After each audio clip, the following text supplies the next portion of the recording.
So this is the last topic for the midterm coverage, genetic engineering and biotechnology. Okay, genetic engineering, you have the definition here. We use technology involving manipulation of DNA of one organism and making it possible to insert that DNA into another organism. So this involves exogenous DNA or DNA from outside sources, from outside the organism that we are engineering. Genetically engineered organisms, or GEOs, also known as GMOs, are used to study the expression of a particular gene, investigate cellular processes, study the development of a certain disease, select traits that might be beneficial to humans. And aside from this, there are so many good things that genetic engineering has brought to us. Um, through the creation of GMOs, or genetically modified organisms. On the other hand, biotechnology involves the use of living cells. So that's why the bio part. Living cells to make products such as pharmaceuticals, food, and beverages. We use organisms such as bacteria to protect environment. Um, we use DNA for to produce materials for diagnostics and research, and making things easier and more available, although more expensive. Mm.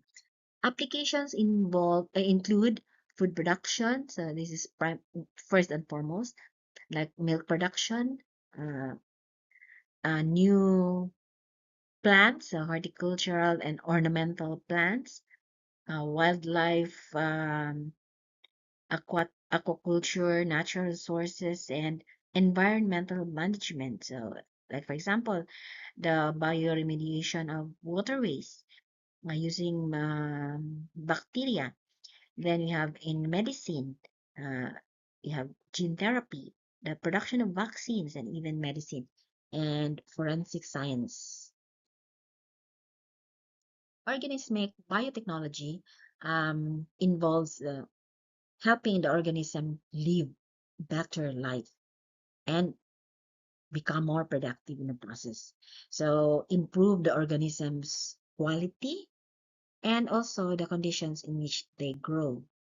Um, the background needed is use natural genetic variations.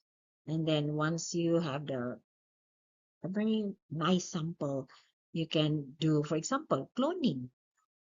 And the purpose there is the experimentation on these aspects.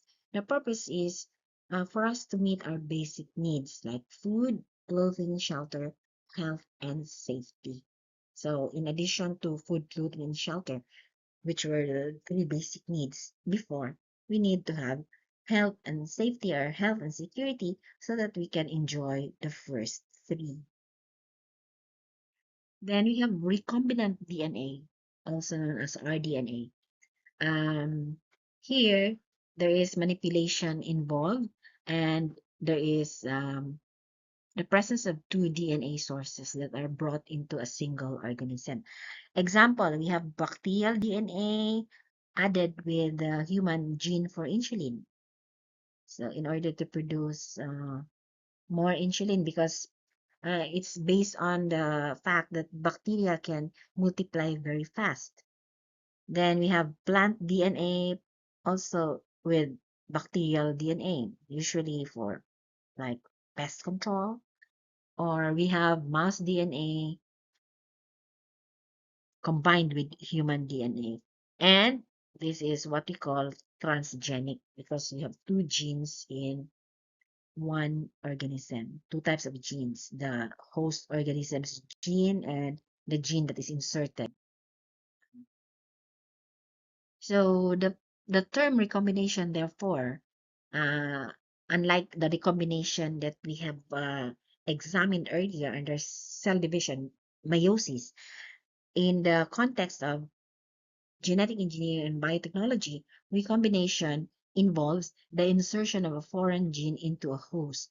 So, like I said, there are two organisms involved. One is the host, one is the donor of the gene. Uh, the goal is to produce many copies or clones of a particular gene. And we use the bacterial cell, uh, and the bacteria are very effective for this because they multiply fast. Then we have an enzyme called a restriction enzyme. So this is an enzyme that cuts DNA, and it's found in bacteria, um, even harvested from them. Um, they can cut, or the enzyme can cut within the molecule. So, mana siya referred to as endonucleases. So, often called restriction endonucleases, based on the fact that the cut is done within the molecule. So, examine this picture. We have a restriction enzyme recognition sequence. This one, we have that is the DNA, the entire DNA. This region or sequence can recognize restriction enzyme. So that is targeted by restriction enzyme. And then you can see the cutting is like regular, like there is a point here that is like extending beyond the pair, the strand. The same is true with other fragment. So these are called the sticky ends. So sticky ends are defined as sequences of DNA that can accommodate the base pairs that are also present in some other DNA sources. So that means that for the DNA fragment to be able to bind with these sticky ends, they have to have the sequence, complementary sequence to these sticky ends.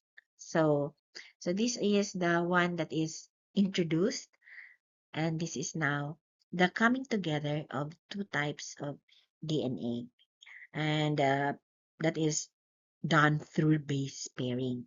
And then, just like the usual DNA replication, because the base pairing there involves a certain part that has been cut, there is also a part that wala pa nang attach, like the end of this A here, which is still not joined to the G coming from the DNA that was first cut. So this one should be sealed by DNA ligase. So you now have a recombinant DNA molecule. One is the host, the other one is the uh, gene inserted. We have the term vector, which in the context of genetic engineering and biotechnology, as well as molecular biology, is a DNA molecule used as a vehicle to artificially carry foreign genetic material. So it's just the DNA carrier, where it can be replicated and or expressed. A vector containing foreign DNA is termed recombinant DNA. And these are our vectors: plasmids, viruses, particles, exogenous DNA, which will be discussed individually. First, we have the plasmids. Plasmids are circular DNA. We know that bacterial DNA is not enclosed by a nuclear envelope. It's just somewhere in the center, and there are also some circular DNA that are outside the bacterial DNA. These are the plasmids. And plasmids are very useful because they can contain multiple cloning sites, okay, that can be cut again by restriction enzymes. Then there is a particular site that can be cut to accommodate insertion of a particular DNA segment coming from another source, resistance gene. also. So here, then we have viruses.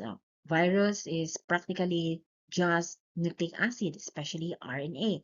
Is an infective agent um, that has a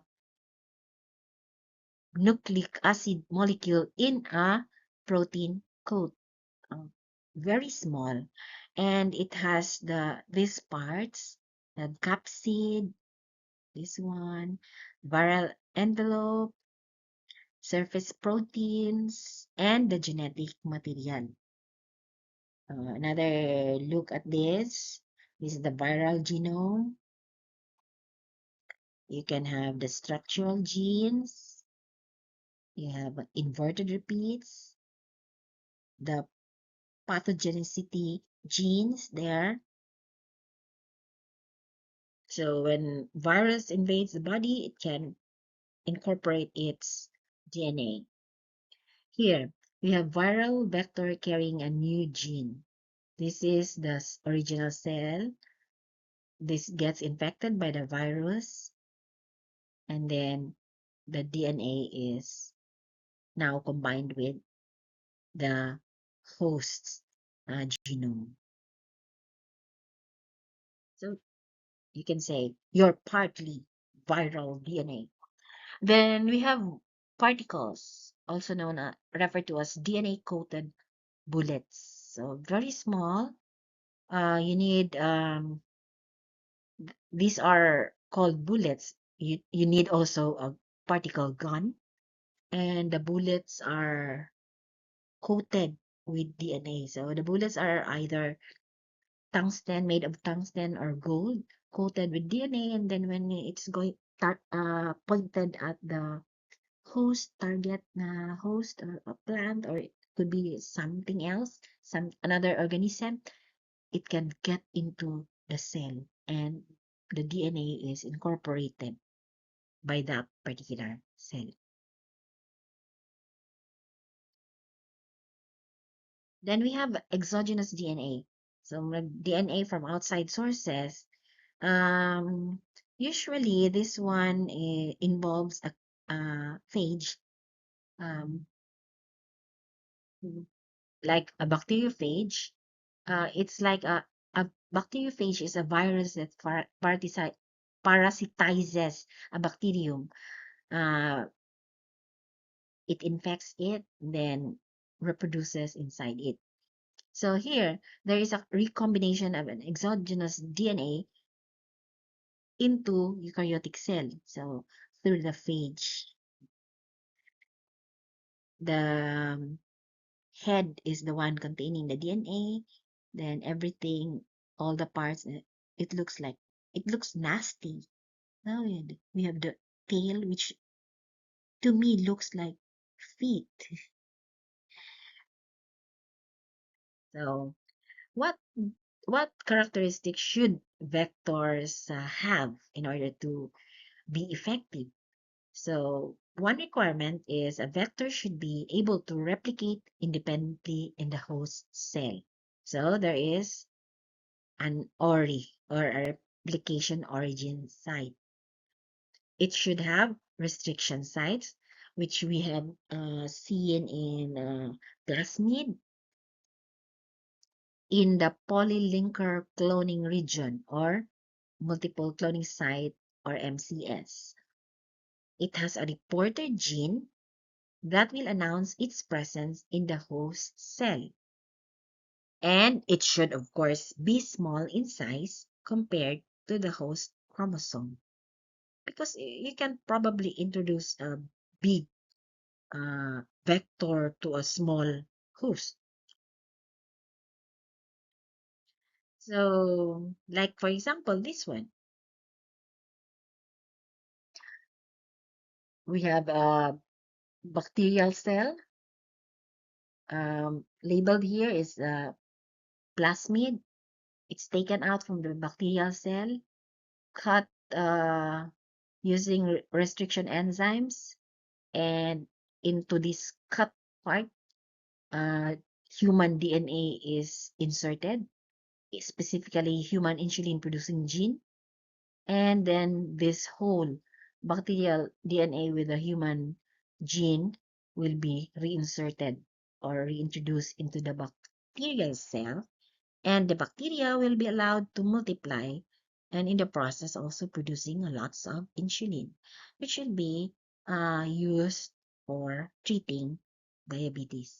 So this is a very fast way of generating insulin. Unlike before, wherein um, diabetics were treated with pancreas, pork, pink pancreas.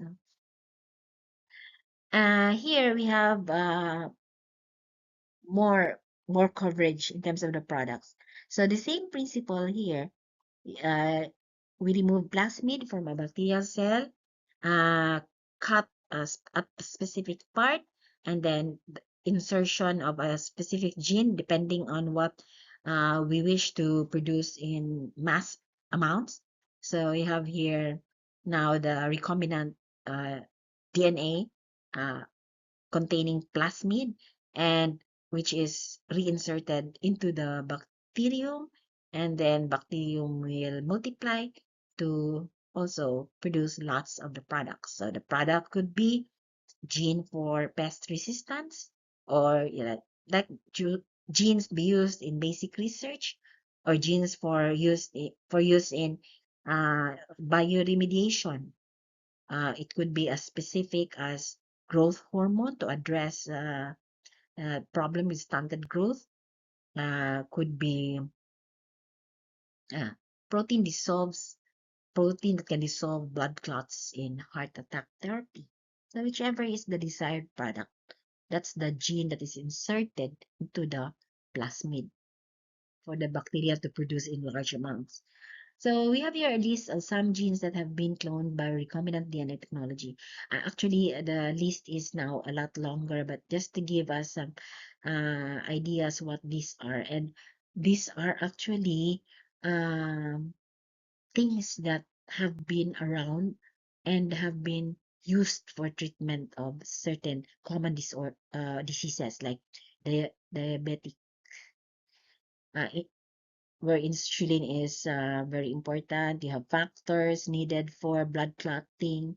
So in the case of hemophilia A or for hemophilia B, factor 9, growth hormone, erythropoietin, which is a faster way to treat anemia, uh, usually come in injectable forms. Interferons, interleukins, you have okay. Granulocyte macrophage colony stimulating factor. So for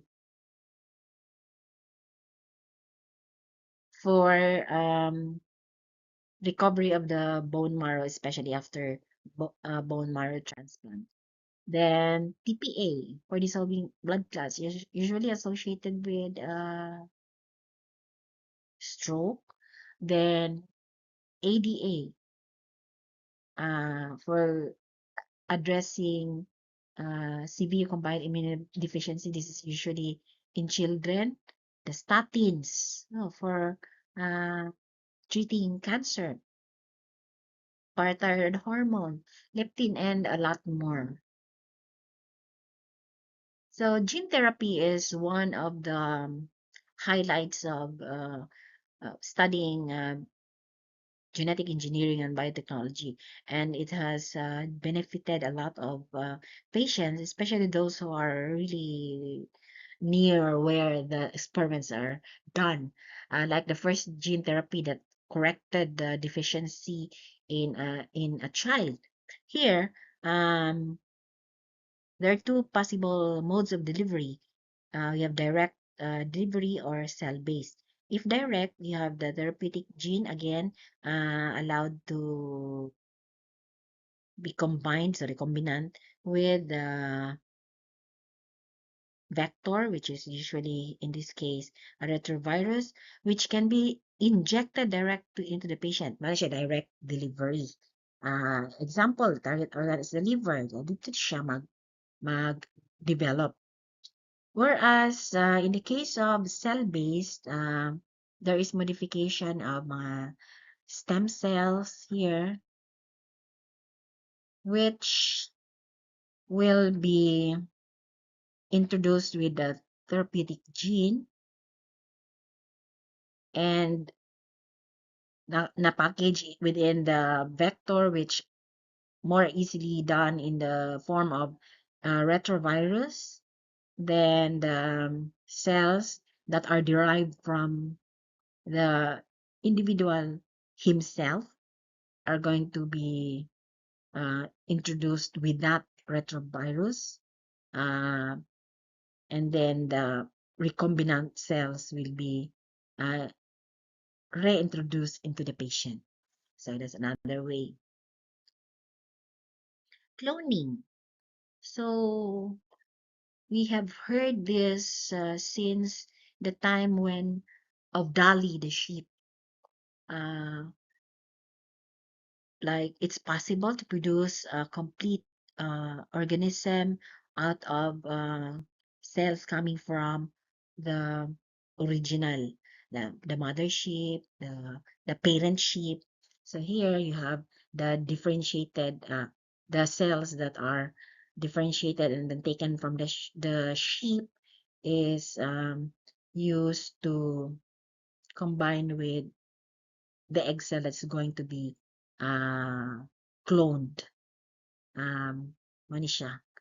And this one, of course, will represent the fusion, which is basically fertilization, but this is done outside of the body of the sheep.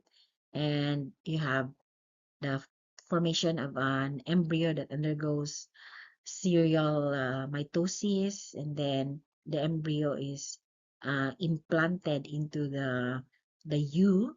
So the U will uh, house the implanted embryo until the end of pregnancy and give birth to a sheep, which was cloned because made or it was made outside the body.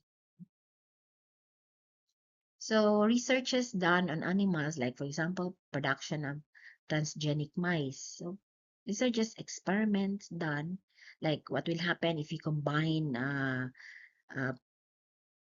transgene, a gene or genetic material that has been transferred. What will happen to that if transferred to a particular host? Like how many organisms are going to be produced, if they are able to survive or what. So they do a lot of these things in order to check how the genes fare through like several generations of organism. Then we have this, a result of recombinant DNA technology, the see-through frogs. So imagine studying, viewing frogs like this, like since everything is clear from the outside, practically there's no need to dissect and kill the frog. Of course, if you need to look deeper, of course, you choose another specimen. But that is, for a start, that is a good way to examine anatomy that shows us not just external but internal. Researches on plants, there are a lot of these researches, and they have been mostly done to give resistance to the plant. So like you have the plasmid, again, plasmid is cut and DNA from another source is that pDNA is um, fused with that plasmid or inserted. So ending with what we call the T plasmid. So the T plasmid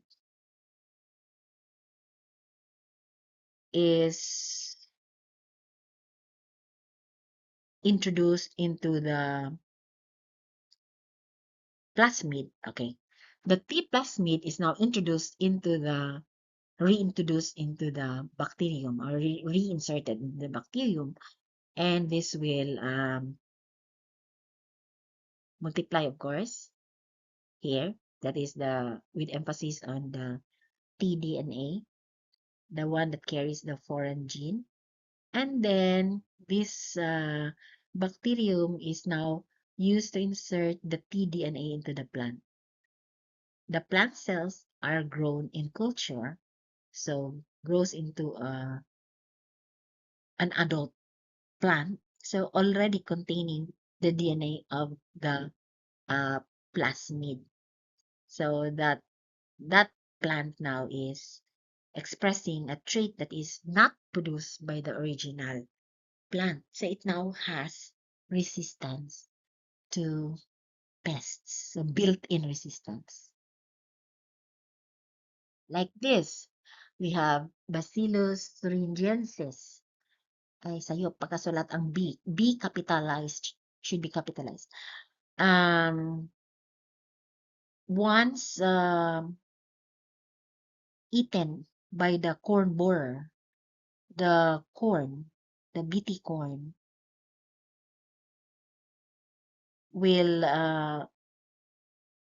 kill. The part that is eaten, of course, will contain the genes of the Bacillus thuringiensis. So the the corn borer will die. So siya lang affected, not the others around it. So here, literal way to represent genetically modified corn. So with some corn ears spelling out GMO.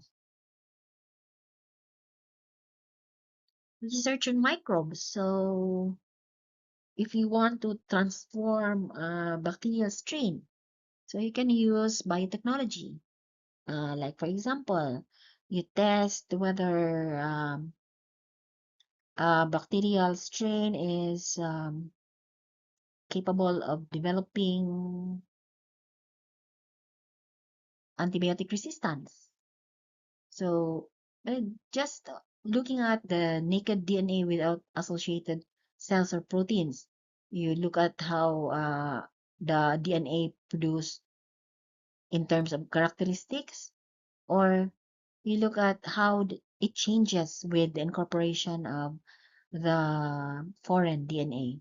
So it could be like those that are without antibiotic introduced into the mix will develop more, or those which have antibiotic added will kill some of them.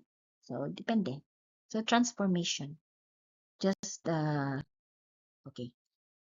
There are a lot of tools used in genetic engineering that are used over and over again. Tools.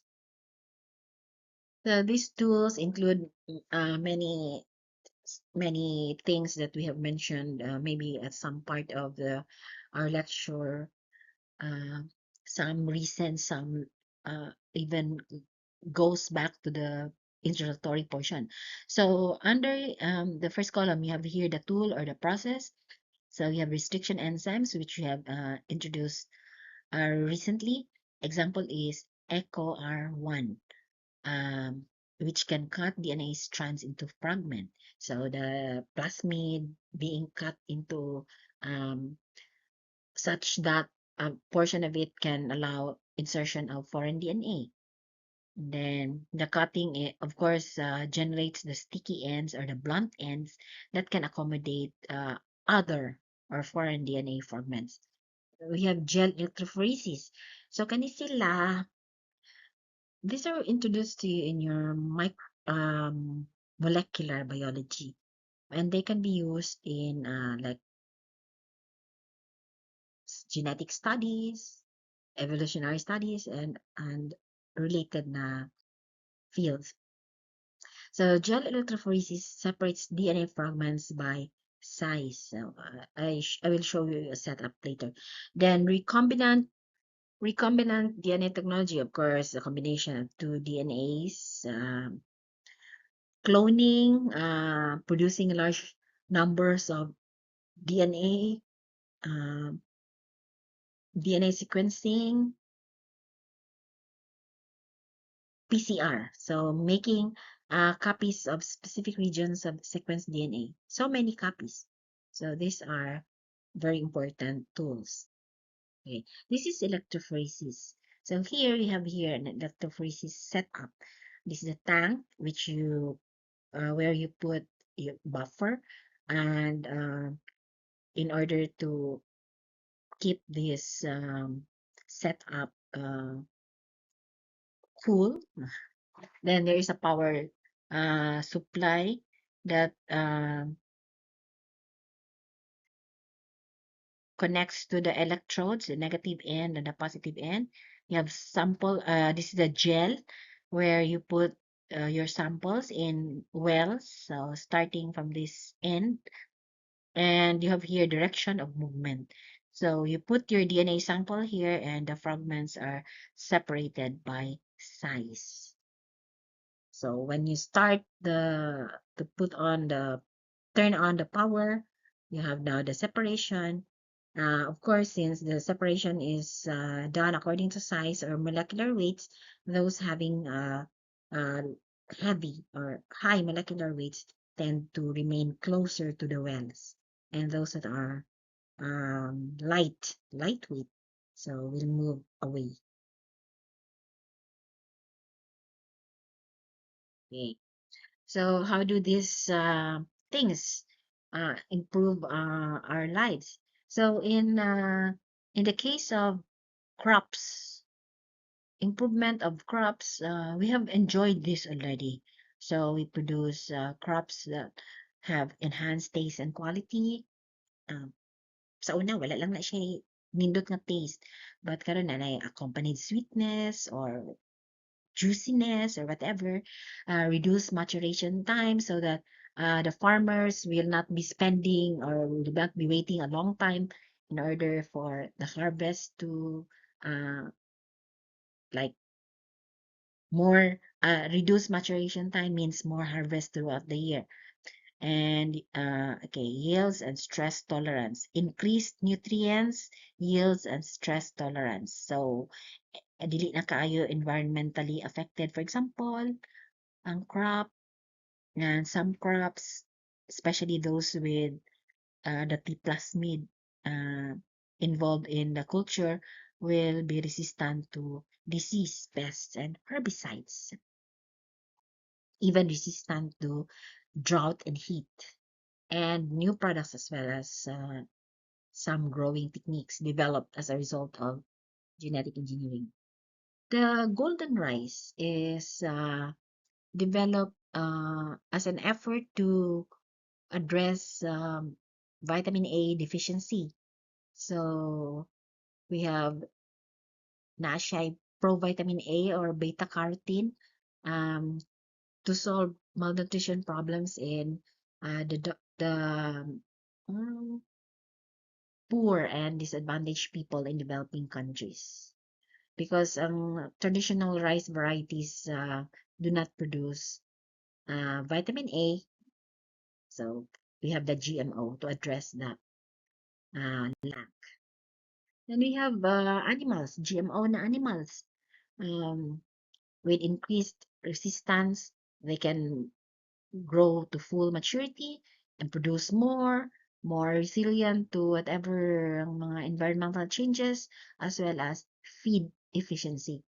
More yields, like better quality eggs, mas daghan pa gyud, more meat. So, and then we have also improved animal health and diagnostic methods through genetic engineering. So to the environment, we can benefit from this because we have now friendly bioherbicides. Those are the um, incorporated within the genome of the individual, and bioinsecticides because plants their own produce their own pesticides, so which are not going to be in which are not going to involve anymore the use of chemicals. And then we have conservation of soil, water, and energy. Bioprocessing, better natural waste management, like You introduce bacteria in order to like facilitate decomposition and including even bioremediation. Here we have this is environmental. The creation of fluorescent zebrafish, which were specifically bred to help detect environment pollutants. So that is a beautiful way to address pollution. So imagine putting zebrafish to in water, and then once it glows, once the fish glow, you know that certain pollutants are present. So, mas gwapo gyud siya mo glow. Okay, benefits to society. So increased food security. So we are assured to have food supply through through the years, like rice, potato, wheat, so better quality crops. Production of recombinant pharmaceuticals like vaccines. How was it so fast to generate the vaccine that we had during COVID time? Okay, this one is, I'm not saying that this thing is really true or that they are really happening because the many of these are just worries.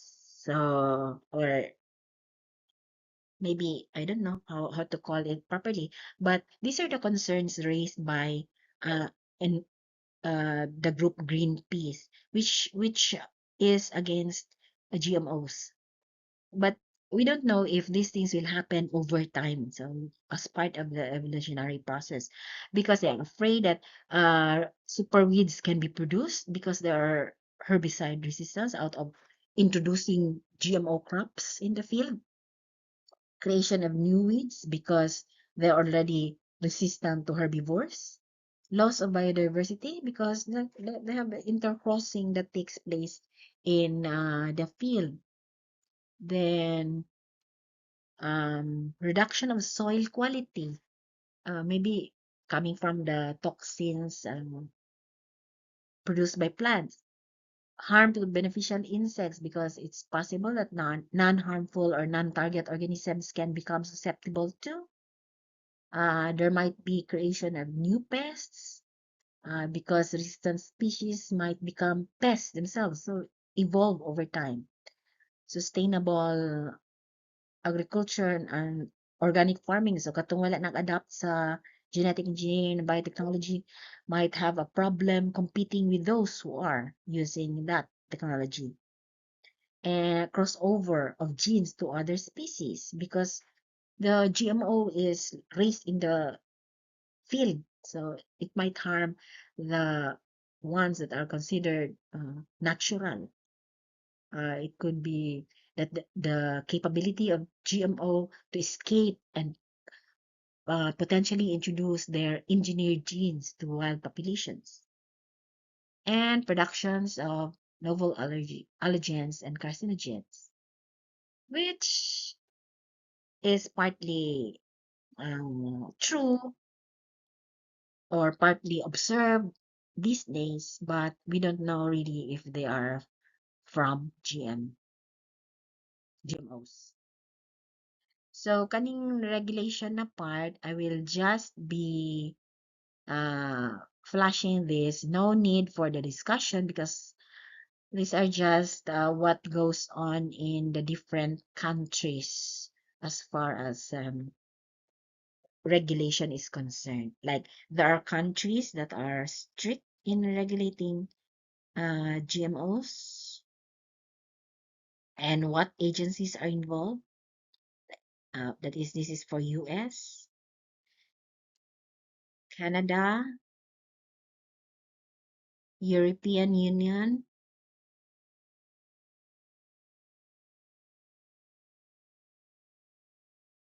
Okay. What are needed to apply for GMO field testing? And it's emphasized here that in EU, they should have strict labeling as well as traceability of GMOs, which are already placed on the market.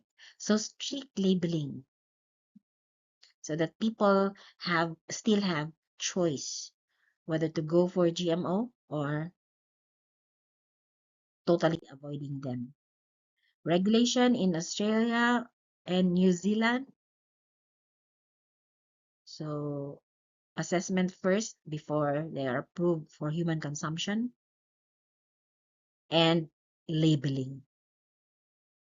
Labeling yun. Regulation in South Asia, Cambodia specifically, but no regulation on pharmaceutical GMOs. Indonesia, Philippines, but no labeling laws, so we cannot see if those we buy from the market are GMOs.